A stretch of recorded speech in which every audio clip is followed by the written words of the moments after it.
Ri sorri para o protagonista e o confunde ao dizer que agora verá se ele pode curar suas próprias feridas, o que significa que ele o estava ameaçando ou tentando intimidá-lo. Enquanto isso, Michael não consegue esconder a felicidade de rever Yui, a garota dos seus sonhos e por quem ele lutaria incansavelmente para chamar sua atenção. Ela responde bruscamente para ele ir embora. Agora o ruivo, aparentemente sem se envergonhar da cruel rejeição de Yui, se aproxima de seu amigo Vei e pergunta o que ele estava fazendo conversando com o irmão mais velho. Ri fica irritado com ele porque o chamou de irmão mais velho e não acredita que ele tenha confiança ou autoridade para fazer isso. Ele então se vira para terminar sua conversa com o protagonista e imediatamente pergunta se ele se atreveria a competir com ele. Vei se retrai, para dizer o mínimo, e pede as mais sinceras desculpas a Ri, pois não se sente capaz de competir com ele. Michael interrompe a conversa e tenta incentivar seu amigo a aceitar o desafio de Ri e não se intimidar com ele. Vei lhe diz que, se ele está tão confiante, deveria ser ele a enfrentá-lo. Ri agora levanta a voz e informa ao protagonista, sem hesitar,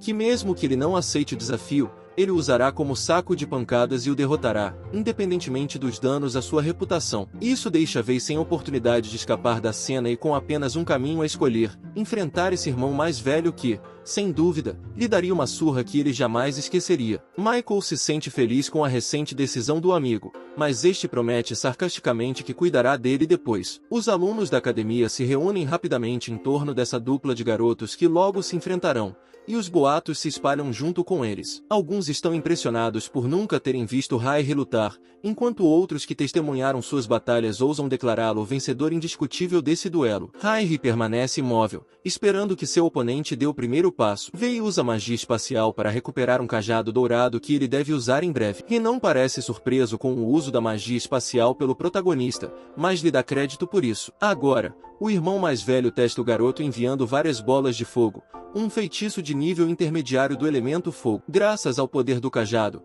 Vei consegue realizar o ataque conhecido como flecha de luz e se teletransporta para trás do agressor, evitando assim as bolas de fogo que foram lançadas contra ele. Ri se vira um pouco surpreso com a velocidade de reação de seu rival e, com um sorriso, reconhece que Vei é um bom aluno, admitindo tê-lo subestimado. Depois de testemunhar esse movimento, ele declara que agora lutará como deve, já que Vei não é uma criança comum, o que significa que ele atacará com tudo que tem. Vei arregala os olhos de surpresa enquanto Ri prepara seu ataque. Agora, o irmão mais velho invoca uma corrente de vento giratória de alta velocidade em forma circular ao redor do protagonista. Vei não parece nem um pouco surpreso, ele já conhece esse feitiço chamado Vendaval, mas percebe que ele é muito mais lento do que seu teletransporte. Isso tranquiliza, e ele pensa friamente que precisa manter a calma para lançar seu ataque mais tarde. Vei fecha os olhos e se concentra. Ele percebe que Ri está convocando espíritos de fogo e aplicando-os ao redemoinho que o cerca, o que logo criará uma tempestade de fogo. O protagonista insiste em esperar calmamente o momento exato para dar seu golpe final. A voz de Michael pode ser ouvida do lado de fora do redemoinho.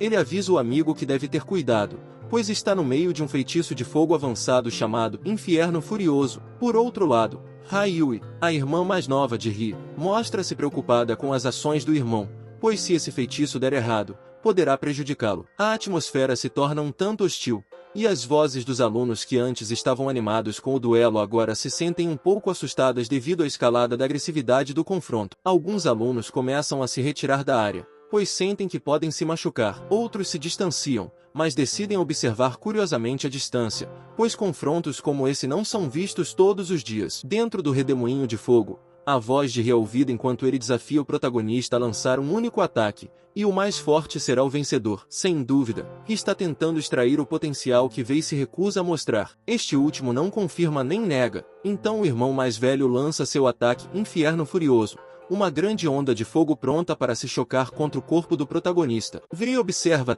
cuidadosamente a magnitude do ataque de seu superior e logo percebe que não será capaz de fazer nada para resistir a essa quantidade de energia que se aproxima dele. Então, ele decide recorrer ao tio e à tia dos espíritos de luz, esperando que, com a ajuda espiritual deles, ele possa suportar o ataque de Ri. O protagonista nunca imaginou que a diferença de poder entre ele e seu adversário seria tão grande, mas agora ele não só sabia disso, como também entendia que não seria capaz de resistir ao ataque por muito mais tempo. Ri se materializa a alguns metros de distância dele, com um sorriso confiante, e diz a Vei que agora ele terá que suportar sua verdadeira força. Ele então faz um movimento com o braço, como se estivesse empurrando algo com a palma da mão, enquanto ordena que os elementos do fogo explodam e incendeiem tudo em seu caminho. As chamas se intensificam e ganham força suficiente para romper o escudo protetor de luz que o protagonista estava invocando e que o protegia do ataque do rival. Quando o escudo se estilhaça, Vei abre os olhos de surpresa, pois esse não era o resultado que ele esperava. Ao perceber isso,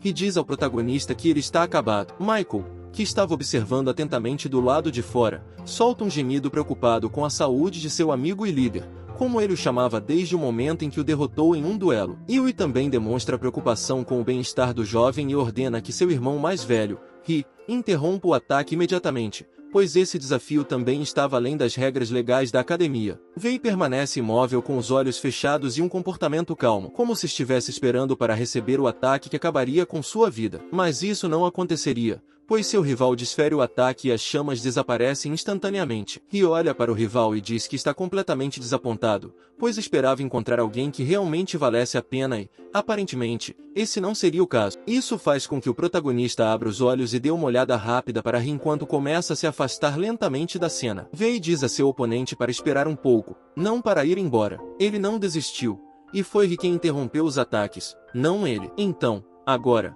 o garoto lhe diz que é seu desejo continuar a luta, ignorando os comentários das pessoas ao redor deles. Vei tem uma nova estratégia e ela envolve a convocação de sua fera mágica Xiajin para o campo de batalha, que agora pode ser comparada a uma fera mágica de 4º nível. Sua serpente de luz salta para a área de combate e segue as ordens de seu mestre para atacar o oponente. A serpente de luz abre bem a boca como se estivesse se preparando para devorar algo, mas, de dentro dela, uma pequena bola de energia começa a se formar. Uma vez totalmente carregada, ela colidiria com o corpo de Ri e o deixaria incapaz de continuar a luta. No entanto, havia algo que nosso protagonista não havia levado em conta. Seu rival também poderia ter uma fera mágica em seu arsenal e, infelizmente para Vei, esse era o caso. Ri convocou sua fera mágica para o campo de batalha, chamada Hong Hong. Era um tigre de fogo gigantesco, pelo menos 20 vezes maior do que a humilde serpente de Vei. Mas o pior não era o tamanho, e sim o nível. Era uma fera mágica de nível 6. Sem hesitar, Hong Hong ataca Xiajin, com o objetivo de desativá-lo antes que seu raio de luz termine de carregar. Vei ficou muito preocupado ao ver o enorme tigre de fogo se lançar contra seu animal de estimação e ordenou que Xiajin parasse o ataque e voltasse para onde estava. Mas ele reagiu tarde demais. Foi preciso apenas uma das patas de Hong Hong para pisotear a pequena serpente,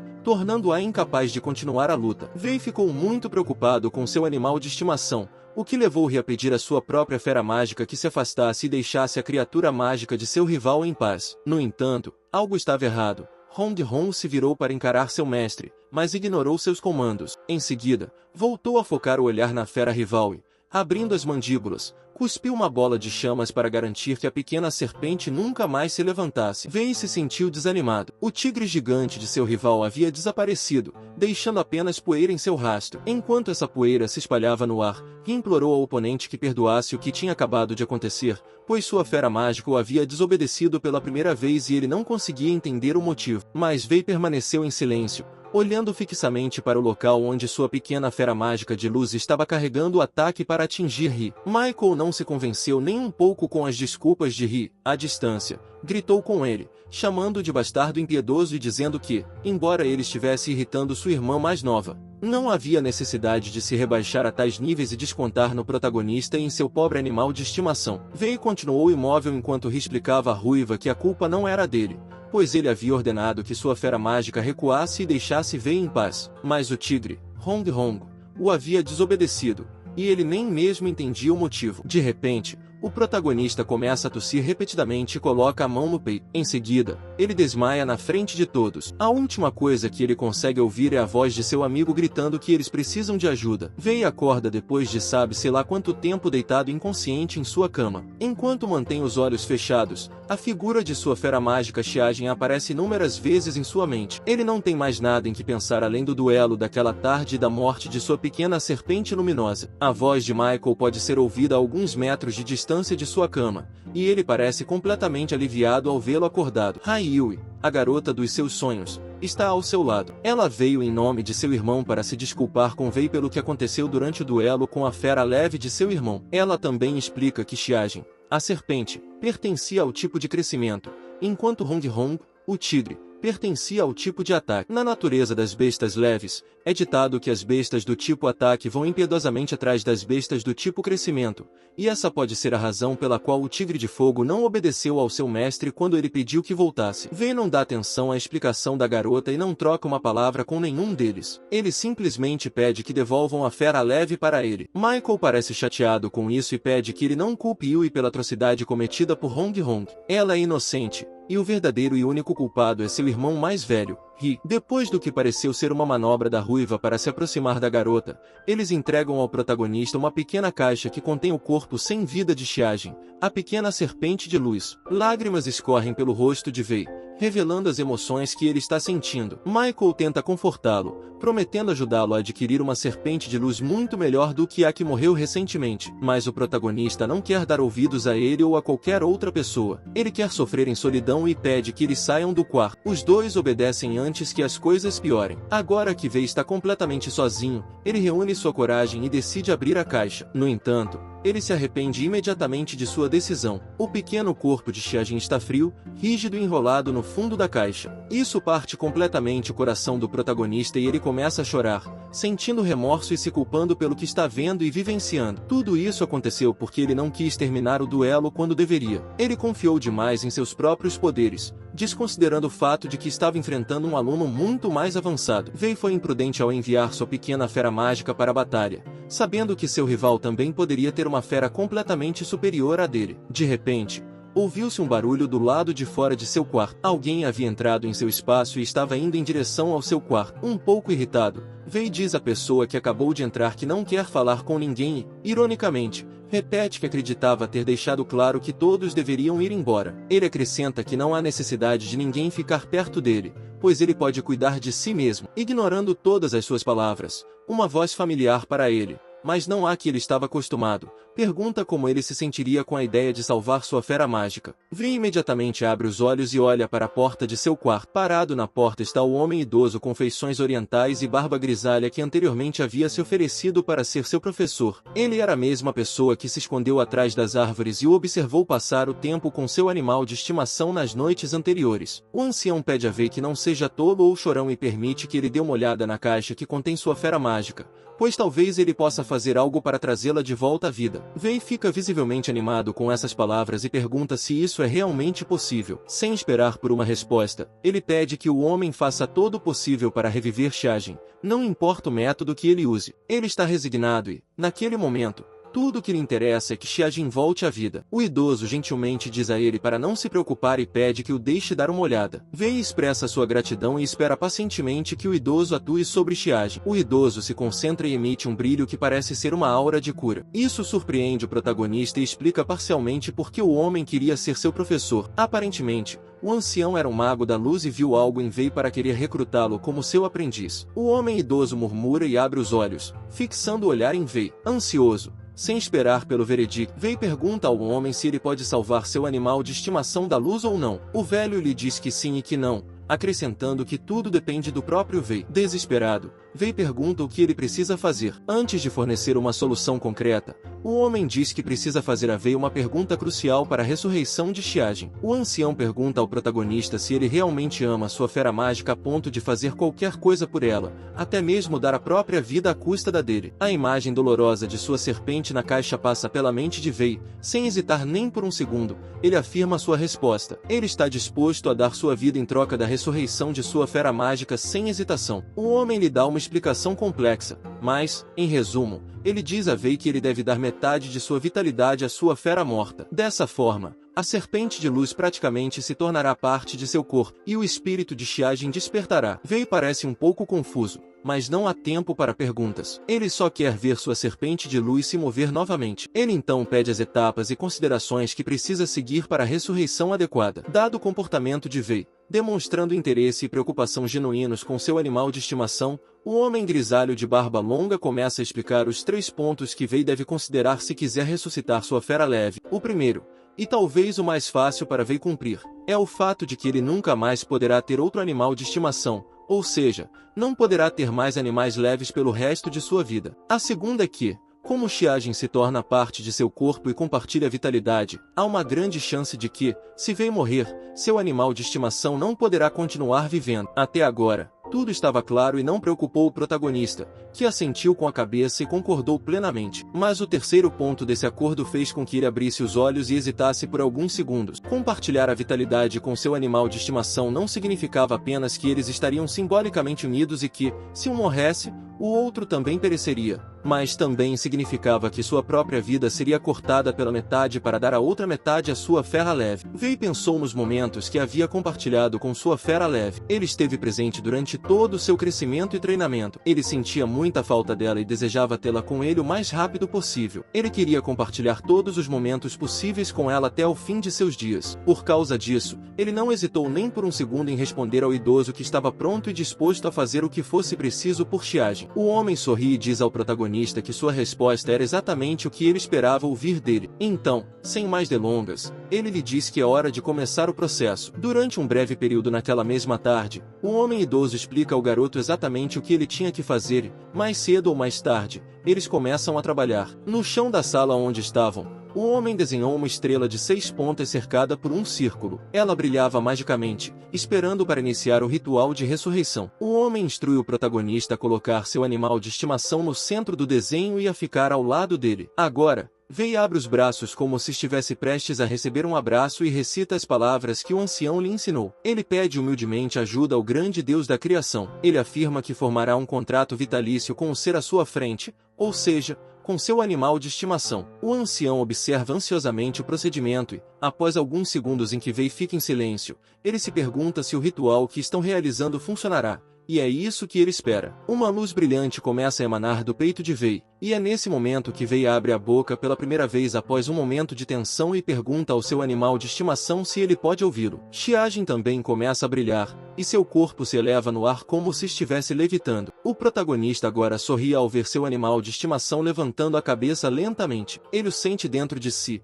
E isso é um sinal de que tudo correu bem. Ele então murmura que foi bem sucedido e desaparece no local. Wei acorda mais tarde em uma cama que não é a sua e franze a testa em confusão. Mas essa sensação passa rapidamente quando ele sente algo dentro de si e leva a mão ao peito, sorrindo e murmurando o nome de sua fera mágica, Xiajin. Pela porta da sala desconhecida, aparece o homem idoso que o ajudou no ritual. Ele informa a Wei que ele está em sua casa e que, antes de pensar em se levantar livremente, seria melhor que ele descansasse um pouco mais, pois seu corpo ainda estava cansado. Wei desconsidera o aviso e se levanta para se curvar em agradecimento ao homem de barba longa. Seu animal de estimação estava vivo, e isso foi inicialmente graças a ele. O ancião lhe diz para não se preocupar em agradecê-lo, pois a primeira coisa a fazer seria comer alguma coisa, e ele lhe trouxe comida. O protagonista pega o peixe frito e o devora em segundos, sem conseguir esconder a fome que sente naquele momento. Com a boca cheia, ele pergunta ao ancião há quanto tempo ele estava dormindo depois do ritual, e ele responde que já faziam 7 dias. Wei abre os olhos surpreso com a quantidade de tempo que estava dormindo,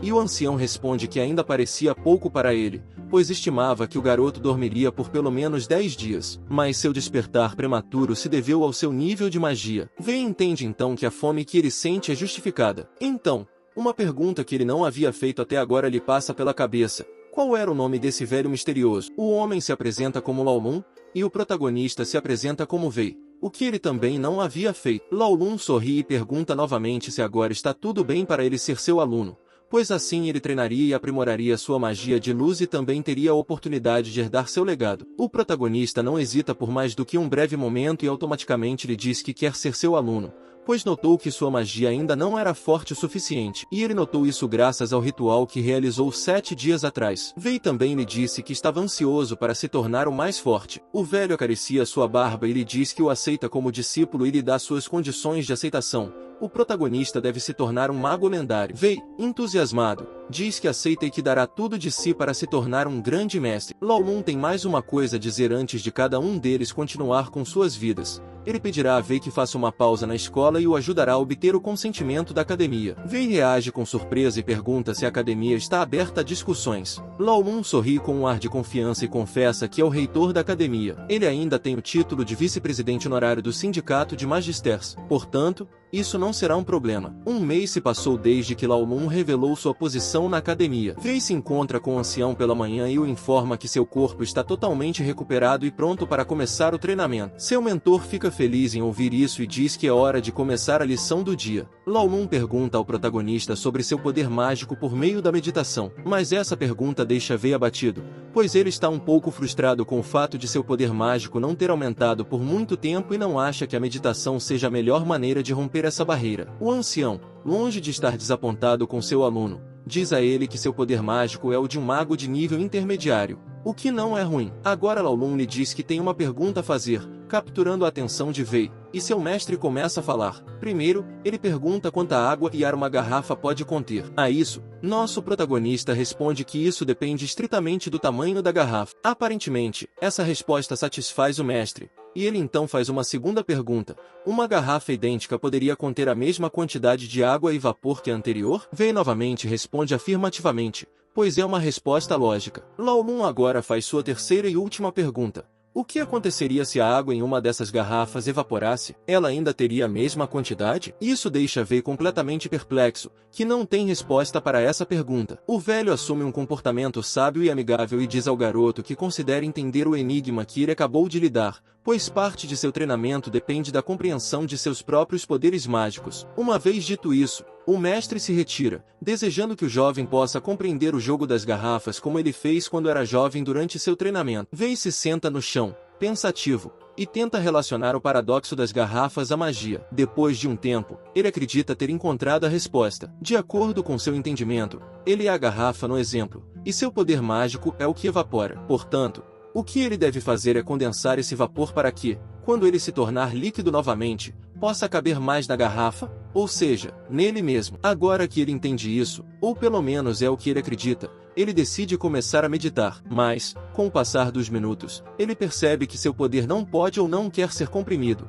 o que torna seu treinamento mais desafiador. Wei não desistiu e continuou com seu treinamento, desejando ser capaz de completá-lo. Graças à sua concentração, ele consegue se conectar com seus ancestrais, como seus tios e tias, e pede ajuda deles. Os espíritos ancestrais unem forças para ajudá-lo. Isso traz alegria ao protagonista, que se convence de que foi bem-sucedido em seu treinamento. Agora é hora de tirar um cochilo. Wei conta que, enquanto dormia, o espaço que ele havia criado dentro de si mesmo depois de condensar seu poder com sucesso foi preenchido com novos espíritos de luz, como acontecia sempre que uma de suas sessões de treinamento se mostrava satisfatória. Em outras palavras, seu poder aumentou. No dia seguinte, o protagonista acorda e encontra seu mestre visitando seu quarto. Lao Lun parece um pouco irritado. Várias perguntas passam por sua mente. Uma delas é como Wei conseguiu decifrar o paradoxo das garrafas e aplicá-lo ao seu treinamento tão rapidamente. Lao Lun começa a perceber que esse garoto pode ser único, que ele pode superá-lo com o tempo e que claramente não há ninguém como ele em todo o continente. O velho se aproxima de seu aluno e o observa atentamente, percebendo uma mudança nele. Ele então diz a Wei para se olhar no espelho. Ao fazer isso, Wei vê um rosto um pouco mais adolescente em seu reflexo. Isso o deixa perplexo, embora seja o suficiente para ele dizer que agora está mais bonito. Seu mestre explica que isso se deve à compressão bem-sucedida de seu poder mágico, com os espíritos de luz fazendo mudanças em seu corpo e ajudando em seu desenvolvimento. Ele também confessa que veio ao aluno mais jovem que já teve e que atingiu esse nível tão rapidamente. Todo esse crescimento espontâneo desperta a curiosidade do protagonista, que busca uma explicação de seu mentor para o fato de sua habilidade estar crescendo tão rapidamente. Lao Lun lhe diz que, aparentemente, os espíritos de luz começaram a reconhecê-lo. Wei agora pede um prazo estimado para comprimir totalmente o poder dos espíritos de luz. O enigmático ancião lhe diz que tudo dependerá do tempo que ele levar para compreendê-lo. Assim que o fizer, o processo começará a se acelerar. Portanto, se ele se esforçar o suficiente, deverá terminar em 30 dias ou menos. Em seguida, o velho informa Wei sobre seu novo objetivo. O primeiro requisito é que, antes do fim do mês, Wei consiga comprimir seu poder mágico. Uma vez conseguido, ele deve voltar às aulas, mas nunca revelar o que sabe aos demais alunos. Além disso, quando seu poder mágico estiver totalmente comprimido, será hora de aprender aplicações mágicas específicas que ele deverá ser capaz de controlar para enfrentar a competição. Dito isso, Lao Lun se proclama um gênio na prática da magia e do ensino. Mas, de forma cômica, Wei o interrompe, dizendo que o verdadeiro gênio é ele mesmo. Isso impacienta um pouco seu mestre, que o lembra com firmeza que, se não fosse por sua ajuda e dedicação, Wei não estaria na posição em que está hoje. O mestre também ameaça ensiná-lo em um ritmo tão acelerado que ele nunca seria capaz de compreender tudo. Wei pede desculpas a ele e reconhece que seus ensinamentos são excelentes. Agora o velho deixa o local e instrui Wei a meditar. Agora, a rotina diária de Wei consistia em condensar sua energia para trabalhar em conjunto com os espíritos de luz e aumentar seu poder mágico. Ele só parava para ir ao banheiro. Com o passar dos dias, os espíritos de luz conseguiram se comprimir completamente e o protagonista atingiu o ponto de ruptura desejado. A bola de luz estava sólida, e seu poder havia aumentado. Sendo a garrafa, ele conseguiu transformar o vapor em água. Agora, ele estabeleceu a meta de atrair mais espíritos de luz para continuar aumentando seu poder, mas não conseguiu. Por outro lado, Xiajin, seu animal de estimação, havia despertado de um sono profundo. O número de espíritos de luz atraídos pelo protagonista para o corpo dele havia interrompido o sono profundo dela, e agora a fera se alimentava deles. Ao se alimentar deles, permitiu que Wei atraísse mais espíritos e continuasse aumentando sua força. Agora ele se dirige ao seu mestre para informá-lo de que parece ter alcançado seu objetivo. O velho então pergunta como ele se sente com essa mudança, ao que o protagonista explica que seu poder mágico se comprimiu em uma bola dourada dentro dele, mas ele não tem certeza se isso é bom ou não. Lao Mun diz a ele para não se preocupar, pois essa esfera dourada é o ápice de seu poder mágico e o servirá no estudo da magia. Wei se sente satisfeito com o resultado e pergunta ao seu mentor se agora ele pode ser considerado um gênio. Mas, mais uma vez, seu mentor responde com raiva que ele não é, e que ele ainda tem um longo caminho a percorrer, pois ainda há muito a aprender. O protagonista acena com a cabeça e ouve sua nova lição. Lao Mun explica que há 6 orbes mágicos para cada mago e, no caso de Wei, a cor de seu orbe é dourada, pois vem da magia da luz. Agora, sua missão era transformar seu orbe dourado em um tom mais transparente. Depois disso, Wei pergunta a seu mentor sobre a quantidade e a cor que ele possui, ao que Lao Nun confessa ter apenas um orbe mágico, e ele é dourado transparente. Ele então o informa que somente os maiores e mais lendários magos conseguem obter os 6 orbes dourados transparentes. E é isso que o mentor espera de seu discípulo. O protagonista fica animado com o que ouve e garante a Lao Nun que pode ter certeza de que conseguirá. Em seguida, seu mestre indica que ele deve descansar hoje e que amanhã eles terão uma nova lição. Depois disso, ele voltará às aulas regulares com os demais colegas e poderá se preparar definitivamente para os exames finais. Durante a noite, Wei acorda e fica surpreso com o que vê. Uma serpente grande, branca e brilhante, 3 vezes maior que sua altura, está diante dele com os olhos fixos no protagonista. Ele se sente um pouco intimidado e pergunta quem é ela. A serpente lhe diz que é Xiaj, sua besta luminosa. Ele parece diferente, não apenas por causa do tamanho, mas também por ser mais maduro, assim como Wei. Xiajin fica surpresa e pergunta como Wei não a reconhece. Wei está surpreso, pois agora sua suposta fera leve pode falar perfeitamente em seu próprio idioma. Ele pergunta por que ela cresceu tanto, e ela responde que, desde o momento em que Wei prometeu durante o ritual que suas vidas estariam conectadas, qualquer crescimento em seu poder mágico afetaria diretamente seu animal de estimação também. Portanto, todo o treinamento a que Wei vinha se submetendo nos últimos dias também estava afetando sua fera leve. O jovem mago abraça sua serpente e diz a ela que está feliz por vê-la bem e que ficará feliz enquanto ela estiver. Ele se desculpa por tê-la forçado a enfrentar Hong Hong no passado. A noite passa sem nenhum outro incidente. Na manhã seguinte, Lao Mun se encontra com Wei para começar a praticar. Ele o informa que ele só tem os próximos 7 dias para aprender magias úteis, então ele pretende aproveitar ao máximo cada momento com seriedade. Para começar, seu mestre lhe diz que precisa saber o quanto o garoto sabe sobre a teoria avançada da magia e se ele sabe como usar a magia de seu nível. Wei responde que acreditava que toda magia é invocada da mesma forma, independentemente do nível. Mas isso foi um erro. Lao Mun demonstra seu poder. Com apenas um movimento de seu braço, uma rajada de vento gerada pelo movimento atinge uma pedra no chão, partindo-a em 2. Nosso protagonista fica extremamente surpreso com o que acabará de presenciar e pergunta ao seu mentor como era possível quebrar uma pedra com um simples movimento de mão. O velho explica que o que ele havia acabado de ver era o auge da magia comum, alcançado por meio de sua profunda compreensão da magia, o que significa que, apenas pensando no que queria fazer, ele poderia realizá-lo. Wei está surpreso com o imenso poder de seu mestre, ao mesmo tempo, um pouco assustado com isso. Ele acha que é melhor não irritá-lo no futuro se não quiser passar por maus bocados. Lao Mun diz a seu aluno que, por enquanto, ele só conhece alguns feitiços de ataque avançados, mas o que é realmente importante no momento é que ele aprenda magia defensiva. Mais tarde, eles também começariam a praticar o controle elementar. Agora, eles devem se concentrar em aperfeiçoar o primeiro feitiço. E assim começou a prática do decano da cadeia e do nosso protagonista. 7 dias depois, Vei retorna à academia. Seu professor o recebe calorosamente e o coloca na frente da classe para mostrar a todos os alunos que ele está de volta. É claro que seu amigo Michael é o mais feliz, acenando com o braço e gritando chefe para ele. Quando o protagonista chega ao seu lugar, Hua aparece de repente atrás dele e sussurra em seu ouvido que ouviu um boato sobre ele ter se tornado discípulo do reitor da academia, o que o manteve ausente por tanto tempo. Ela também menciona que foi escolhida como discípula do vice-reitor. Vei se vira e parabeniza o amigo com um sorriso, ao que Michael, com uma atitude um tanto arrogante, diz a ele que os dois são o orgulho da academia. De repente, a professora interrompe a conversa deles, anunciando que agora explicará as regras do exame final do curso. A primeira regra diz que o uso das esferas mágicas dos alunos é proibido. A segunda regra indica que os 100 melhores alunos terão suas merecidas férias, enquanto os 100 seguintes deverão ficar estudando na academia enquanto os outros descansam. A terceira regra estabelece que os confrontos serão determinados por um sorteio. A regra número 4 diz que os alunos serão agrupados em equipes de 10 e terão 9 duelos, com os 5 melhores de cada grupo avançando. A quinta regra trata de como vencer ou perder os duelos, nocautear ou enfraquecer o oponente,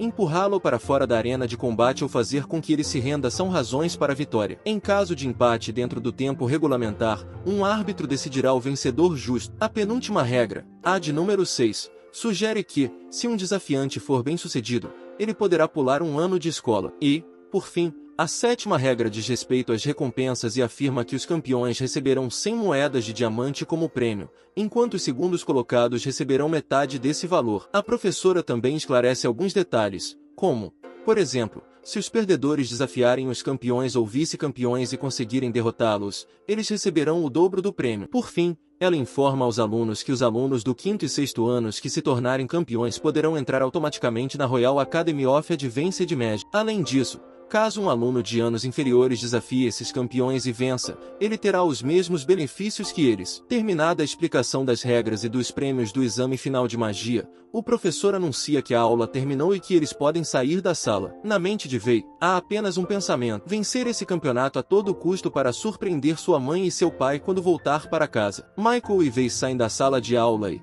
enquanto caminham por um corredor da academia, são abordados por um aluno mais velho. Ele se aproxima gritando o nome do protagonista para chamar sua atenção. Quando está perto o suficiente, ele informa a Vei que, desde o momento em que lutou com Rairi e conseguiu suportar tanto no campo de batalha, ele ganhou a admiração de todos os alunos do 2º ano. Essa pessoa também diz a Vei que está ansioso para ter um confronto justo com ele. Depois de dizer tudo isso, o jovem se despede de nossos dois amados personagens, cumprimentando-os educadamente, e diz que vai esperar o protagonista na arena. Os dois ficam ali, olhando para ele e se perguntando se o conhecem de algum lugar, mas nenhum deles se lembra dele de nenhum lugar específico. Curiosamente, Michael pergunta ao amigo quais seriam as verdadeiras intenções desse garoto, e Vei responde que, sinceramente, não sabia, mas que eles deveriam ser cautelosos porque ele era muito poderoso. Depois do intervalo e do almoço, Michael se encontra novamente com o protagonista e tenta convencê-lo a contar o que o reitor havia lhe ensinado até então. Mas Vei respeita a promessa que fez ao seu mestre e diz ao amigo que, infelizmente,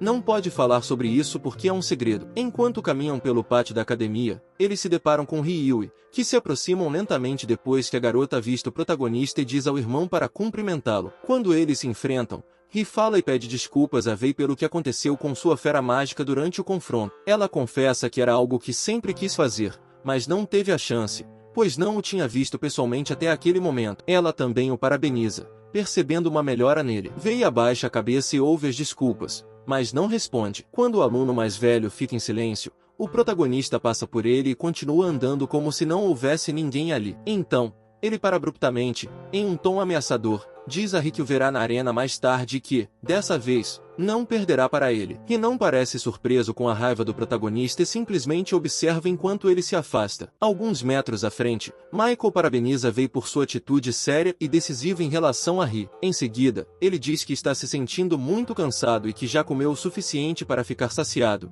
então decide dormir. Ao cair da noite, Vei está sentado em sua cama com os olhos fechados, meditando para concentrar seu poder. Todos os alunos da sala estão fazendo o mesmo. Não há ninguém que não queira se preparar para o exame final da melhor maneira possível. De repente, uma voz ecoa na cabeça do protagonista, e ele a reconhece imediatamente. É seu professor, Lao Lun, chamando, indicando que ele deve ir até ele. Ele está fora de sua sala, especificamente no campo da escola. Ao sair de sua sala e ir para o campo, Wei fica feliz em encontrar seu professor e, hesitante, pergunta por que ele estava procurando por ele. Lao Lun não responde a sua pergunta e, sem dizer uma palavra, começa a tocar o jovem em busca de algo que poderia estar escondido em suas roupas. Por fim, o ancião lhe diz que não concorda com sua maneira de se vestir e o conduz ao seu escritório. Ao chegarem, ambos ficam em frente ao guarda-roupa do ancião, e ele retira de lá uma capa branca com belos detalhes estéticos. Lao Lun diz ao protagonista que essa é sua capa favorita e que a herdou de seu próprio mestre, e agora está passando para seu discípulo. Wei abre os olhos com espanto. Ele realmente gostou da roupa que estava recebendo, mas não tinha certeza se o tamanho seria adequado. A pedido de seu professor, ele experimenta a roupa. Depois de vesti-la, ele percebe que ela lhe serve perfeitamente. A capa é mágica e tem a propriedade de se adaptar ao corpo de quem a veste. Outro detalhe significativo é que, antes de abotoá-la, os botões aparecem como duas pedras mágicas, e quando são apertados, tornam-se um só que brilha intensamente. Lao Lun observa seu aluno se virar e se admirar em sua nova capa. Está claro que ele gosta muito dela. Entretanto, em sua mente, só há espaço para um pensamento. Ele precisa passar no exame com sucesso. Essa é a razão pela qual eles estão reunidos naquele momento, para discutir o assunto. À tarde, são sorteados os grupos e os números para o exame. Nosso protagonista é selecionado no grupo 11. E ele é o número 4. Enquanto ele processa essa informação, seu amigo Michael aparece no local, mas antes que possa dizer qualquer coisa, ele percebe as roupas novas de Wei. Os olhos do ruivo começam a brilhar e ele elogia a capa de Wei. Michael não consegue esconder seu interesse e o quanto gostou da capa mágica do protagonista, então pergunta a ele onde a conseguiu. Wei responde que seu professor Lao Lun a deu de presente para ele, o que deixa Michael louco, pois cresce nele a esperança de que seu próprio professor faça o mesmo por ele. Isso leva a correr o mais rápido possível em direção aos aposentos de seu professor para verificar se há uma capa mágica para ele. Antes de sair, ele promete voltar a tempo para desejar ao protagonista boa sorte em seu exame. Momentos depois, pelos alto-falantes, começa a ser ouvida a chamada para os alunos que estavam prestes a se enfrentar nos testes finais. Wei se aproxima da plataforma onde medirá sua força contra outro aluno. Seu oponente já estava esperando por ele lá. O oponente se apresenta como Feng Yang, um mago do elemento vento da classe B. O protagonista também se apresenta e, em seguida, o locutor indica que é hora de começar o duelo. Feng Yang toma a iniciativa convocando os ventos livres e ordenando que eles se transformem em um violento tornado. Wei adota uma atitude muito mais séria, uma atitude que ele raramente demonstra. Ele pega seu cetro mágico e, antes de desferir seu primeiro ataque, diz a si mesmo que, se esse fosse todo o poder de seu oponente, ele não demoraria muito para vencer o duelo. E ele estava certo. O protagonista começa com uma magia espacial defensiva e abre um portal em um lado do tornado de seu oponente. Em seguida, ele faz com que esse portal absorva completamente o redemoinho gigante que estava se aproximando dele violentamente. Os espectadores e até mesmo o oponente ficaram surpresos com a demonstração do controle do garoto sobre a magia espacial. Quando o feitiço de vento não estava mais presente no campo de batalha, Feng Yang se rendeu ao protagonista com um ar derrotado. Wei lhe pergunta se ele ainda quer continuar a batalha, mas recebe um sonoro não como resposta. Feng Yang se rende, tornando Wei o vencedor. Mas, antes de ir embora, seu rival lhe diz que venceu dessa vez, mas que um dia o encontrará novamente e o derrotará. Durante a tarde, Wei enfrentou vários oponentes, mas nenhum deles conseguiu travar um duelo equilibrado com ele. Ele desqualificou todos eles com apenas um ataque. Agora era hora de enfrentar o último participante restante de seu grupo. Sua batalha final seria contra um jovem um tanto desgrenhado, com cabelos grisalhos bagunçados e olheiras pronunciadas. Sua aparência causou um pouco de intimidação tanto para Wei quanto para os espectadores. Wei se aproxima dele timidamente e se apresenta, como havia feito em todos os seus duelos. Mas, desta vez, a cortesia não é recíproca. E seu rival, sem sequer mencionar seu nome, simplesmente diz: "Vamos começar." O jovem desgrenhado se inclina ligeiramente para frente e começa a se fortalecer no lugar, recarregando seu poder mágico. Wei se afasta, intrigado e por segurança. Quando o oponente se sente pronto, ele libera sua energia, convocando chamas infinitas e ordenando que queimem tudo em seu caminho. O protagonista não tem tempo suficiente para se proteger como gostaria, mas consegue criar seu escudo de luz característico e, com muito esforço, consegue resistir ao ataque ardente de seu enigmático rival. Depois de ver que sua manobra defensiva foi bem sucedida, o rival cerra os dentes de frustração, mas ele tem outro plano. O oponente de Vei toma medidas extremas e decide trocar sua própria vitalidade para multiplicar seu poder mágico, usando um feitiço que queima sua força vital. Os espectadores ficam preocupados com o que veem e ouvem. É um movimento excessivamente extremo para essa fase de sua vida, pois ele está sacrificando sua força vital apenas para lançar um ataque mais poderoso e incapacitar o protagonista. Alguns dos espectadores até o repreendem por essa tolice. No entanto, o garoto desgrenhado não dá atenção ao conselho deles. Ele sabe que, ao sacrificar a própria vida, pode levar instantaneamente sua magia para o nível Z e percebe que não tem medo de arriscar a própria vida para ter um bom desempenho no exame.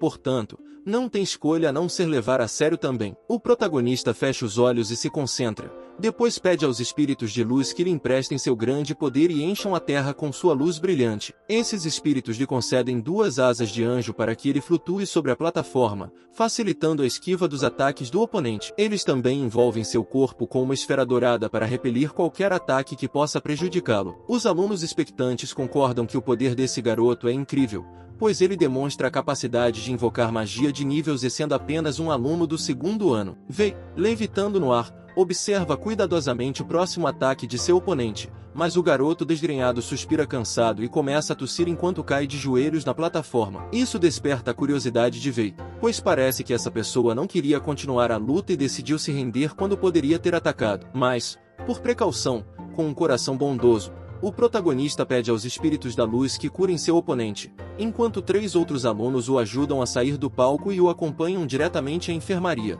repreendendo por usar uma atitude tão tola como queimar sua força vital. Nosso mago da luz desce do ar e, de pé em terra firme, ouve o locutor da competição declará-lo o primeiro colocado do grupo, qualificando-o para a próxima rodada. Charlie Ate, seu rival recente, também garante uma vaga na próxima rodada como o 2º colocado do grupo. Antes de deixar o local, Vei reconhece que Ate é uma pessoa com poderes incríveis. A noite passa, mas antes de o sol se pôr, o protagonista se dirige à casa de seu professor. Ele atualiza Laolun sobre tudo o que aconteceu durante toda a competição. O ancião reage com raiva e reprova tanto as ações de Ate quanto as de seu aluno. Ele não conseguia entender como os jovens usavam livremente magia que queimava sua força vital. Em sua juventude, não era assim, mas a repreensão ao seu aluno foi diferente. Vei havia usado magia de nível Z e demonstrado grande poder. Isso poderia funcionar contra ele, pois agora ninguém ousaria desafiá-lo. Seu aluno se justifica, dizendo que não conseguiu resistir ao ataque do oponente e foi forçado a usar uma determinada habilidade, mas quando a usou, não conseguiu controlar seus orbes de luz imaturos. Essa resposta não apazigua o humor de seu professor, que continua furioso. É o melhor momento para Vei deixar o local. Depois de alguns dias, o protagonista estava entre os 4 melhores alunos de seu ano, exatamente como seu mentor havia previsto. Ninguém se atreveu a desafiá-lo depois de testemunhar sua demonstração de poder mágico. Portanto, ele não precisou se esforçar muito. Os outros 3 alunos do quarteto dos melhores do ano eram seu amigo Michael, Vok e um jovem mago da água. No dia seguinte, chegou a hora de começar as semifinais. O locutor no microfone anuncia os 2 confrontos. De um lado, o jovem mago da água enfrentará Vok, e na outra semifinal, Michael e Vei se enfrentarão. Nosso protagonista e seu melhor amigo sobem na plataforma. O ruivo lamenta ter que enfrentar seu amigo nessa fase e pede clemência a Vei, mas o protagonista dá esperança a Michael, dizendo que sempre há a possibilidade de ele não vencer o duelo. Ambos concordam que darão o melhor de si como se suas vidas dependessem dessa batalha. A disputa começa, e Michael é o primeiro a se movimentar. Ele convoca os espíritos do fogo e pede que eles formem um dragão do mesmo elemento para derrotar seu oponente o mais rápido possível. Por outro lado, Vei usa magia de luz defensiva e, graças aos espíritos desse elemento, invoca um anel que detém as chamas do ataque do dragão. O dragão gigante de Michael cessa seu ataque e se retira, aguardando ordens de seu invocador. Vei sabe que Michael é um adversário difícil. Agora, o amigo do protagonista sorri e diz que usará seu último movimento. Isso surpreende Vei, pois ele não esperava que a batalha fosse tão curta. Então, agora, Michael apresenta um bastão mágico diante dos olhos de seu rival e dos espectadores. Do lado de fora dos limites da plataforma de combate, uma voz que Vei conhece bem expressa surpresa ao ver isso. Era seu mentor, Laolun, que havia chegado a tempo de testemunhar a batalha, mas agora parecia preocupado com o cajado de Michael. Lao Lun diz que foi a ira do Deus do Fogo. De um lado da arquibancada, o mentor do protagonista grita com o vice-reitor da academia, perguntando como ele poderia ter dado aquele cajado de fogo a Michael. Ele pertencia ao departamento de defesa mágica. O vice-reitor, que também é o mentor de Michael, responde calmamente a Lao Lun que havia dado a seu aluno o manto do Deus da Luz como presente. Dessa forma, ele deixa claro que eles estavam quites. Enquanto isso, na plataforma de combate, Wei chega à conclusão de que o bastão de fogo de seu oponente atual amplifica o poder mágico de quem o usa. Isso parecia funcionar contra ele, mas havia uma maneira de combatê-lo, pois Wei notou outra coisa. A energia de fogo puro concentrada no cajado de Michael tinha um poder ofensivo incrível, mas faltava uma magia defensiva para protegê-lo. Então, Wei se concentrou e começou a pedir aos espíritos de luz o poder para enfrentar essa batalha. Miguel percebe o movimento que Wei está fazendo e apressa seu ataque lançando uma bola de fogo, talvez não muito grande, mas muito poderosa, pois toda a energia pura está concentrada nela. Essa bola de fogo colide com o escudo de luz que Wei havia invocado anteriormente, e ele não resiste como o protagonista esperava. Ele começa a rachar lentamente. O jovem mago da luz recua, estendendo os braços para exercer mais força e fazer com que o escudo aguente um pouco mais, mas ele sabe que não será capaz de resistir ao ataque de sua contraparte. Antes de o escudo de luz entrar em colapso, misteriosamente, a pedra na capa mágica de Wei começa a brilhar intensamente. Michael percebe isso e parece um pouco preocupado. Lao Lun também vê isso e reage imediatamente, gritando para seu discípulo despejar rapidamente todo o excesso de magia na pedra. Wei obedece às ordens de seu mestre e canaliza todo o poder restante para esse ponto da roupa. Agora as coisas começam a mudar. A resiliência do garoto parece aumentar, e ele começa a avançar lentamente, combatendo aos poucos a bola de fogo de energia pura disparada pelo cajado do amigo. Michael não consegue acreditar como o duelo se torna desfavorável para ele em questão de segundo. As forças mágicas começam a se intensificar, buscando vencer essa batalha. Mas com tanto poder, de repente, uma explosão imensamente poderosa toma conta da cena, deixando todos cegos por sua luz branca. Quando a explosão se dissipa e todos recuperam a visão, vemos Wei de pé e ofegante, mas ainda de pé. À sua frente, Michael está deitado no chão com os braços abertos e um sorriso no rosto, dizendo que, apesar de todo o seu esforço, ele perdeu, mas ainda está feliz por ter sido contra seu chefe. Wei se aproxima depois de ouvir essas palavras e diz ao amigo que seu progresso foi tremendo e que, da próxima vez, o perdedor pode ser ele. A breve conversa entre eles é interrompida pelo locutor, que declara em alto e bom som que o vencedor da semifinal é Wei Zhanggong. Imediatamente após o término da luta, o mestre do protagonista corre para a plataforma e, alarmado, pergunta se ele está machucado, mas a resposta é clara. Então Wei lhe diz que ele não o envergonhou, e Lao Lun lhe dá um sorriso, chamando-o carinhosamente de pirralho. Agora ele o pega pelos ombros e diz para acompanhá-lo até sua casa, onde curará seus ferimentos. O sol brilha alto no céu, e é hora de começar um novo dia para nosso protagonista, que já estava sentado em sua cama, se espreguiçando. Mas ele não consegue terminar o que está fazendo quando uma voz ansiosa lhe diz que ele finalmente acordou e que havia algo a lhe dizer. Michael havia surpreendentemente caído rapidamente em seu duelo naquela manhã. Wei esfrega os olhos e percebe o que está ouvindo, pedindo ao garoto que repita o que acabou de dizer. Agora, esse jovem aluno começa a lhe contar um pouco mais detalhadamente sobre a situação. Acontece que Michael, naquela manhã, havia enfrentado um duelo com o misterioso mago da água que também havia ficado entre os 4 primeiros, assim como ele. Logo no início da luta, essa garota usou uma magia de água que nenhum dos espectadores havia visto antes, e com esse feitiço, conseguiu prender o ruivo em uma bolha de água que o deixou incapaz de se mover. E foi assim que ela o derrotou, sem mais nem menos. Wei se levanta da cama, surpreso com o que está ouvindo. Era difícil para ele acreditar que seu amigo havia perdido tão rapidamente em uma batalha tão decisiva. Agora, esse jovem visitante em seu quarto confia ao protagonista a tarefa de sair vitorioso quando enfrentar o Mago da Água. Wei aceita a missão, mas antes de fazer ou dizer qualquer coisa por conta própria, ele se dirige à casa de seu mentor. Lá, ele encontra seu mestre, que lhe diz que estava esperando por ele porque sabia que, ao ouvir a notícia da derrota de Michael, ele viria correndo para vê-lo. Sem perder tempo, Wei pede explicações ao seu superior. Ele precisava saber como seu amigo havia perdido a batalha. Mas Lao Lun ignora a pergunta e, em vez disso, responde surpreendentemente que, Ao enfrentar o Mago da Água no dia seguinte, ele deveria se render automaticamente sem lutar. Isso impressiona o protagonista, que não consegue esconder sua curiosidade e pergunta ao seu mestre o quão poderosa aquela garota poderia ser. Lao Lun revela que a Maga da Água é a mais poderosa do mundo. Lao Lun lhe revela a identidade da maga. O nome dela era Xu Ying-He, a irmã mais nova de Hai-He. Depois de revelar isso, Lao Lun começa a lhe contar um pouco da história. Lao Lun explica que cada família tem uma herança mágica de seus ancestrais. A família He é a mais antiga do reino em que vivem, as Xias. A peculiaridade desse selo mágico é que somente uma pessoa que seja membro dessa família pode herdá-lo por geração e, independentemente da força do usuário que o herda, toda vez que esse selo mágico é usado, 1/3 de seu poder é consumido. Em outras palavras, esse poder mágico só pode ser usado 3 vezes por dia, mas com essas 3 vezes, seria suficiente para o usuário que possui esse selo se envolver em um duelo. Lao Lun agora dá uma dica para seu aluno, dizendo que, enquanto Xu Ying usar sua tempestade incerta, não há possibilidade de que qualquer aluno dessa academia possa derrotá-la. Ele também se desculpa e pede que ele não pense que isso é algo contra ele, mas, infelizmente, é a realidade. Apesar disso, o velho lhe diz que espera vê-lo vitorioso e que agora ele pode ir embora depois de obter todas essas informações. Quando o protagonista sai de seus aposentos, ele abre um grande livro intitulado Secrets of the Female Mage. No dia seguinte,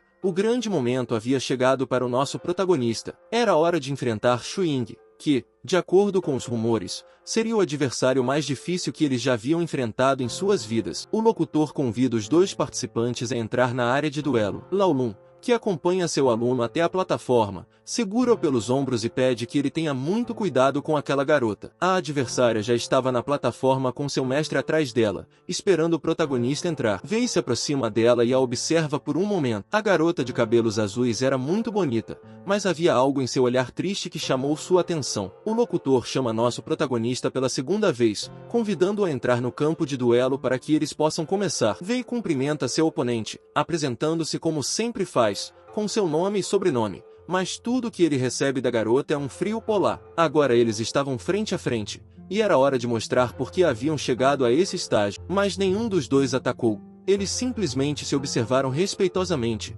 esperando o movimento do outro. O protagonista formulou uma estratégia em sua mente, percebendo que, se mantivesse distância dela, teria mais chances de atacar. Depois de analisar isso, ele fez o primeiro movimento ofensivo. Com uma velocidade quase imperceptível, Wei se teletransporta para trás da garota de cabelos azuis, e uma vez atrás dela, estende os braços e invoca um ataque de magia de luz na forma de um feixe que aponta diretamente para o corpo do Mago da Água. Aparentemente, ele não conseguiu enganar a garota, embora seu movimento tenha sido visivelmente rápido. Ela foi capaz de rastrear o teletransporte de Wei com os olhos, de modo que o ataque do protagonista não a pegou de surpresa. O mago foi igualmente rápido ao invocar um escudo de água, que conseguiu bloquear o feixe de luz do garoto. Mas, aparentemente, era isso que o protagonista queria alcançar. Agora, o Mago da Luz intencionalmente desvia seu ataque para uma extremidade do escudo e, ainda controlando-o, consegue fazer com que ele ricocheteie rapidamente pela plataforma. Isso desorienta a garota, pois não importa para onde ela olhe, os feixes de luz a envolvem rapidamente por todos os lados. O feixe de luz continua a ricochetear por mais alguns segundos até finalmente atingir seu alvo. Como uma ponta de flecha, ele atinge a axila direita da garota, dando a Wei a esperança de que ele conseguiu derrubá-la ou pelo menos causar algum dano com seu ataque. A Maga da Água agora fixa seu olhar nele, mas não é o olhar triste e inocente que ela tinha antes de entrar na plataforma. Seu rosto se transformou em um que poderia assustar qualquer um. A expressão de raiva é evidente, e o ataque de Wei só conseguiu irritá-la. O atacante agora se afasta, aguardando a resposta de seu oponente. Xu Ying fecha os olhos e concentra seu poder. De repente, uma misteriosa aura dourada começa a envolvê-la. Isso imediatamente perturba Wei. Ele se sente completamente tonto. Seu corpo treme e ele sente que não pode suportar essa sensação horrível. Do lado de fora do perímetro de batalha, Lao Lun se levanta, parecendo muito surpreso, e diz que a maga não só é capaz de usar a temida tempestade incerta, mas também pode usar a Canção do Dragão de Água, a segunda das 3 grandes habilidades de água da família Xing. Xu Ying estende a mão, que começa a ser coberta por algo semelhante a uma bolha em sua cor transparente. Quando a bolha cobre completamente sua mão, ela arremessa na direção do protagonista. A bola se desintegra, formando um redemoinho de água que começa a golpear Wei com força. O garoto se pergunta se esse é o poder da tempestade incerta ou não, mas isso pouco importa agora, pois ele sente que não pode resistir a esse ataque, já que seu poder mágico de repente diminuiu drasticamente sem nenhuma explicação. Do outro lado da plataforma, a jovem atraente sorri com um ar vitorioso. Depois disso, as rajadas de água que estavam atingindo o Mago da Luz começam a se fundir umas com as outras, formando um círculo gigantesco que o prende dentro dele, tornando-o incapaz de se mover. Vei sabe que é apenas uma questão de tempo até ele perder o duelo porque não consegue reunir espíritos de luz. De repente, ele sente algo dentro de si que o incomoda e o surpreende. Xiajin, sua fera mágica, desperta. Vei acha que isso não pode estar acontecendo porque ela foi selada, mas ele não consegue continuar pensando porque uma forte dor de cabeça o interrompe e o faz gritar. O grito do nosso protagonista é tão alto que atravessa o círculo de água que o cerca e pode ser ouvido do lado de fora. Xuing abre os olhos de surpresa porque sabe muito bem que seu ataque tempestade incerta deixa seus inimigos atordoados, tirando todo o poder ofensivo deles. Mas, dessa vez, não foi o caso. Aparentemente, seu oponente estava começando a se defender. Isso fez com que ela perdesse a concentração no próximo ataque de água que estava carregando entre as mãos. Lao Lun, mais uma vez, fica surpreso, mas dessa vez é por causa de sua aluna. Enquanto procura uma explicação para o que está acontecendo, ele percebe que Wei, de alguma forma, consegue dissolver a esfera de água que o envolve e sai dela sem esforço, levitando no ar. Quando os restos da esfera de água desaparecem, podemos ver Wei flutuando a poucos centímetros do chão, com uma luz brilhante emanando de sua testa, como se ele tivesse um terceiro olho. Wei abre os olhos e murmura as palavras quebra de selo mágico, simultaneamente com seu mestre,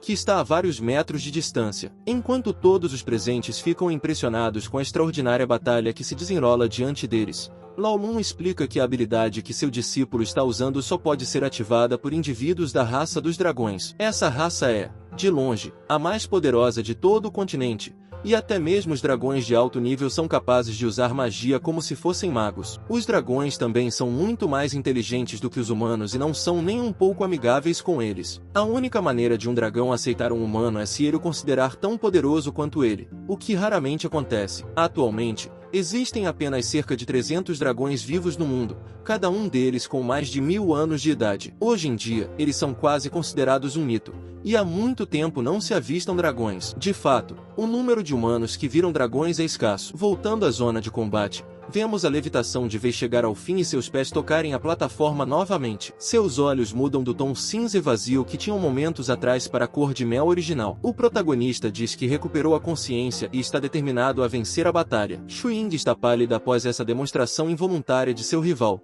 e sua distração faz com que ela o perca de vista. O garoto se teletransporta novamente em uma velocidade incrível e aparece atrás dela. A garota consegue vê-lo ao mesmo tempo em que o Mago da Luz estende os braços e a empurra para fora da plataforma, encerrando a batalha de uma vez por todas. O corpo da jovem maga da água é jogado para trás, e ela não pode fazer nada para evitar, pois foi um movimento muito rápido e, ao mesmo tempo, ela não conseguia entender como seu oponente havia escapado facilmente de um de seus ataques mais poderosos. Assim, ela acaba se sentando no chão, do lado de fora da plataforma. Wei olha para o chão e se sente envergonhado com o método que acabou de usar para desqualificar seu oponente e vencer a batalha. Ele teria preferido que Xuing se rendesse devido a uma excelente demonstração de magia de sua parte ou, pelo menos, que pudesse lutar um pouco mais e derrotá-la com seu poder mágico, como havia feito em seu duelo anterior contra Michael. O locutor se aproxima para verificar a posição de cada duelista e, agora que ele tem certeza de que a garota está completamente fora dos limites do campo de combate, ele declara o jovem Mago da Luz como vencedor da luta. Mesmo que ele mal consiga ficar de pé depois de usar tanto poder mágico para quebrar o selo mágico de Xuing. Sem perder um momento, Michael salta para a plataforma e se aproxima de seu melhor amigo, abraçando e parabenizando-o por sua recente vitória. Xuing o havia humilhado em segundos do duelo, e agora Wei, seu chefe, como ele o chama, o havia vingado. Enquanto Michael pula, chamando Wei de seu ídolo, Wei desaba no lugar, com apenas um pensamento em mente: dormir. Quando o protagonista fecha os olhos, perdendo a consciência, ele ouve fracamente a voz do amigo ruivo pedindo ajuda e solicitando que ele seja levado com urgência para dentro do prédio para tratamento. Agora vamos para a mente de Wei, onde ele está tendo um sonho curioso em que se vê montado nas costas de uma criatura que parece ser uma serpente voadora gigante voando pelo céu noturno. No entanto, ele não chega a compreender nada disso, pois suas dores corporais são tão intensas e agonizantes que ele acorda quando o sonho está começando. Ao abrir os olhos, ele se encontra no quarto de seu mestre,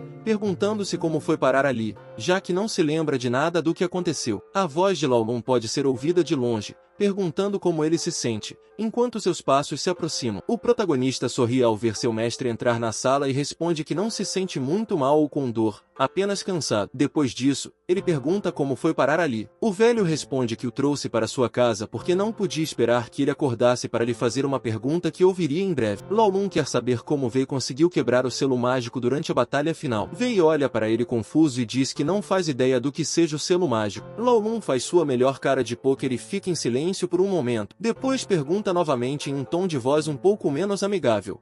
Como é possível que ele não saiba o que é um selo mágico quando ele mesmo conseguiu quebrar o selo de Shu Ying durante a batalha? Wei ainda não entende do que ele está falando. Agora o velho explica ao seu aprendiz o que aconteceu, na esperança de refrescar sua memória e obter uma resposta melhor dele. Quando Wei estava preso pela tempestade incerta de Shu Ying, uma espécie de auréola brilhante apareceu acima de sua cabeça e conseguiu quebrar o selo mágico que o impedia de se mover livremente e que logo o tornaria incapaz de lutar. Esse brilho quebrou o selo mágico do ataque e o colocou de volta na plataforma como se nada tivesse acontecido. Somente dragões de alto nível podem usar essa habilidade de quebra de selo mágico. Wei se senta na cama, determinado, e diz que está começando a se lembrar de parte do que aconteceu. Ele se lembra do brilho em sua cabeça e de como escapou do feitiço do Mago da Água, mas nada mais do que isso. Ele então pergunta ao seu mestre se é realmente importante se lembrar disso, e Lao Lun responde, sim, absolutamente. Aparentemente, essa conversa não estava levando a lugar algum. Então o velho decide fazer uma pergunta mais direta ao protagonista e pergunta se ele já fez um pacto com um dragão ou com um membro do clã deles. Wei diz que não, que nunca havia encontrado um dragão antes e que Xiajin sempre foi seu único animal de estimação. Lao Lun pondera por um momento após ouvir o nome do animal de estimação do garoto. Em seguida, ele se vira e fixa os olhos em Xiajin, perguntando, com um toque de mistério, o que aconteceria se seu animal de estimação fosse um dragão e não uma serpente? Xiajin levanta a cabeça ao ouvir seu nome e olha para os humanos com curiosidade. Em seguida, o mestre recebe a pergunta de seu aluno, que pergunta se existe a possibilidade de sua fera leve ser, na verdade, um dragão. Lao Lun pensa por um momento e responde que, até onde ele sabe, os dragões têm 4 pernas, ou pelo menos 2, e também têm garras. No entanto, ele não pode confirmar isso, pois se baseia apenas em boatos e nunca esteve na presença de um dragão. Wei está animado e um pouco confuso com as palavras de seu mentor enquanto Lao Lun se retira para a sala ao lado. Lao Lun sugere um pouco de paciência, pois ele planeja procurar o livro com informações sobre dragões para esclarecer algumas dúvidas que surgiram depois de muito tempo sem relê-lo. Depois de alguns instantes, ele retorna ao seu discípulo com um livro em mãos intitulado Os Verdadeiros Reis dos Dragões do Continente. Ele o abre e começa a folhear as páginas em busca de uma em particular. Ao encontrá-la e lê-la, ele fixa seu olhar no protagonista dessa história e lhe diz que,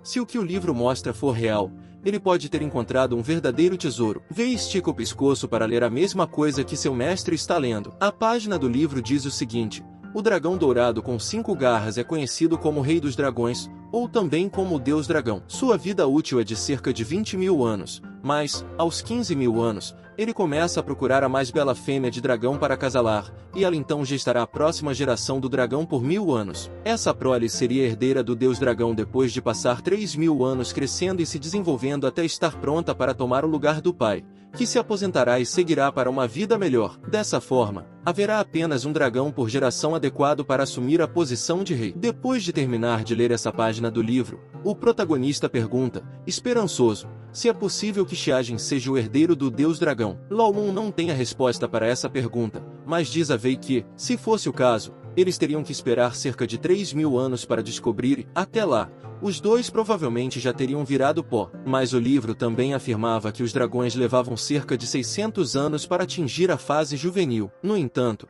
no caso de Xiajin, em apenas um ano, ele já havia quase completado sua fase infantil e estava entrando na fase de crescimento. Depois de dizer isso, Lao Lun percebeu que era muito provável que, ao fazer um contrato e compartilhar sua vida com seu animal de estimação, Wei acelerou involuntariamente seu crescimento. Coincidentemente, desde aquele momento, Xiajin não parou de crescer e absorver magia indiscriminadamente. Para concluir a conversa, o velho diz ao aprendiz que, Quando Xiajin entrar no estágio de crescimento, ele terá pernas e garras que serão muito úteis para a autodefesa e, nesse momento, ele não precisará ter medo de duelar com outras pessoas. De fato, o protagonista havia encontrado um tesouro. Vei se levanta em sua cama e ergue os braços em comemoração, gritando empolgado que seu animal de estimação é um dragão. Mas, como um desmancha-prazeres, seu mestre interrompe a comemoração, dizendo que ele não deveria se alegrar tanto porque o livro dizia outra coisa que ele deveria saber. Então, Vei suspende sua comemoração e presta atenção ao que o velho tem a dizer. Acontece que,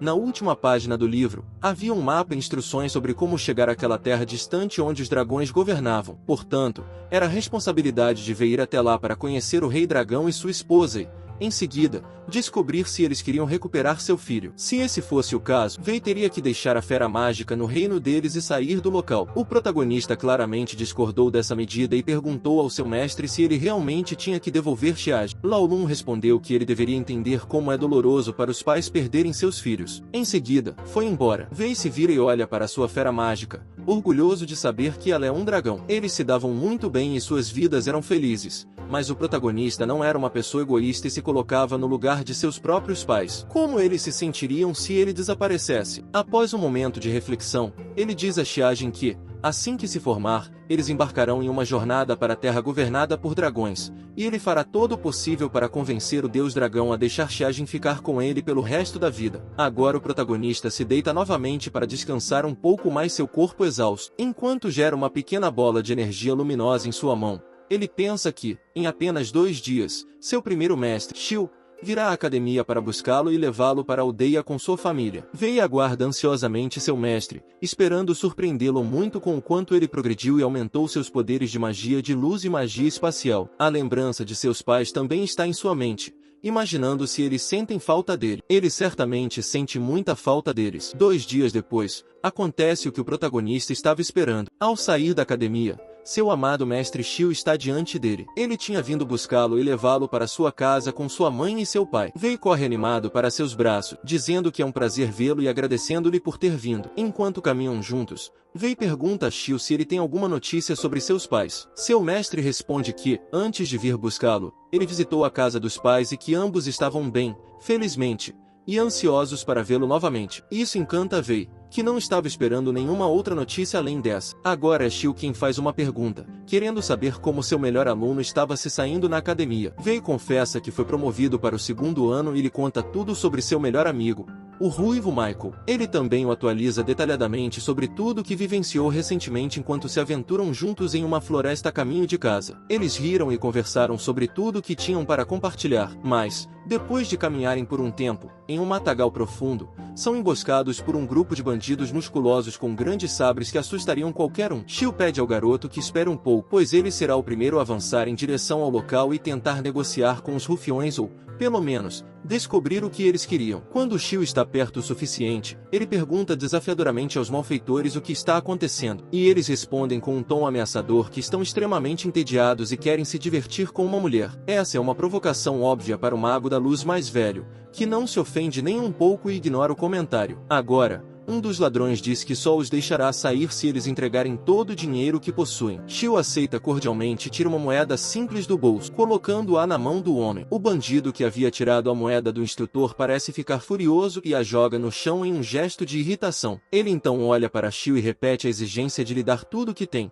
pois considera uma única moeda uma zombaria. Se ele não obedecer, terá que lidar com ele e com todos os seus irmãos que estão esperando ansiosamente atrás dele, prontos para atacar. Xiu pede calmamente que ele espere um pouco enquanto vai buscar mais moedas. Ele então se vira e caminha em direção ao local onde seu aprendiz o estava esperando. Quando o alcança, Vei pergunta o que está acontecendo com aqueles indivíduos. O mestre diz para ele não se preocupar, pois são apenas simples ladrões com poder mágico muito abaixo do seu. Então, ele convida Vei a enfrentá-los sozinho, no que seria sua primeira luta real fora dos campos de treinamento da academia. A princípio, o protagonista não concorda com essa ideia e questiona a decisão de seu superior, perguntando se é realmente necessário que ele faça isso. Xiu responde afirmativamente, explicando que, por meio de seus confrontos, sua magia cresceria. Era uma forma de treinamento. Xiu promete que o protegerá à distância. Vei continua hesitante, mas sente um empurrão em suas costas que o impulsiona diretamente para onde estão os homens maus. Agora o protagonista está enfrentando um grupo hostil de homens armados. Vei,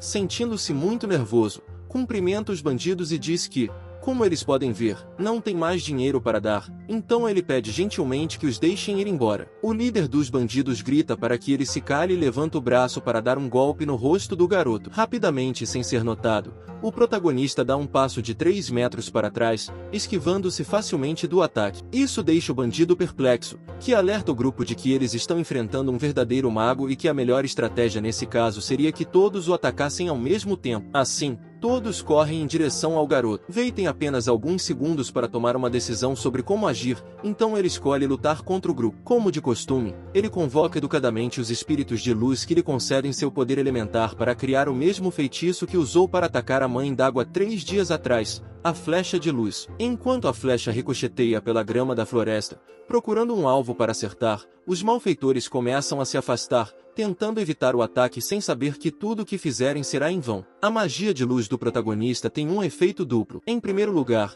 ela cega parcialmente os inimigos, tornando-os incapazes de enxergar e se defender do feitiço. E, em segundo lugar, a ponta da flecha os faz voar pelo ar. O protagonista fica completamente surpreso com a facilidade com que saiu vitorioso dessa luta, sua primeira luta real contra vilões. Ele então retorna a Shio em busca de sua aprovação. Agora seu mestre está surpreso com suas habilidades e pergunta que magia ele usou. O garoto responde que ela se chamava Divisão da Luz e confessa que era sua magia mais poderosa até então. Shio diz a ele que não era necessário usar sua magia mais forte contra um simples grupo de bandidos, mas ele entende porque o garoto estava com muito medo, pois era uma luta real. Shio também apoia essa reação, pois, no final das contas, o grupo de pessoas era ruim e merecia encontrar alguém que os colocasse no lugar deles. Seu mestre o parabeniza, observando que seus poderes mágicos cresceram significativamente. Com o caminho livre, eles continuam a caminho da casa de Vei. Ao chegar, para a surpresa do protagonista, sua mãe o espera com um sorriso no jardim da casa.